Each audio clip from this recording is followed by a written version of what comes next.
দীর্ঘ ৪ মাস পর দেশে ফিরে গুলশানের বাসভবন ফিরোজায় পৌঁছেছেন বিএনপি চেয়ারপারসন ও সাবেক প্রধানমন্ত্রী বেগম খালেদা জিয়া। মঙ্গলবার দুপুর ১টা ২৫ মিনিটে তিনি গুলশানের বাসভবনে পৌঁছান।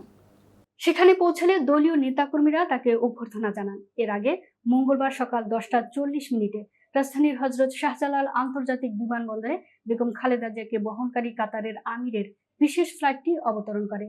তার সঙ্গে এসেছেন বড় ছেলে তারেক রহমানের স্ত্রী ডাক্তার জোবাইদা রহমান এবং ছোট ছেলে প্রয়াত আরাফাত রহমান কোকুর স্ত্রী সৈয়দা শর্মিলা রহমান সিথি। এদিন বেগম খালেদা জিয়ার স্বাগত জানাতে বিমানবন্দর এলাকায় ঢল নেমেছে নেতাকর্মীদের। বিমানবন্দর সড়ক থেকে বেগম খালেদা জিয়ার বাসভবন ফিরোজা পর্যন্ত সড়কের দুধারে অপেক্ষা করেন দলটির হাজারো নেতাকর্মীরা। তারা বিমানবন্দর থেকে গুলশান পর্যন্ত পুরো পথে বেগম খালেদা জিয়াকে অভ্যর্থনা জানান। এ সময় বেগম খালেদা জিয়ার আগমন, শুভেচ্ছা, স্বাগতম, খালেদা জিয়া ভয় নাই, রাজপথ ছাড়ি নাই সহ নানা স্লোগান দেন নেতাকর্মীরা।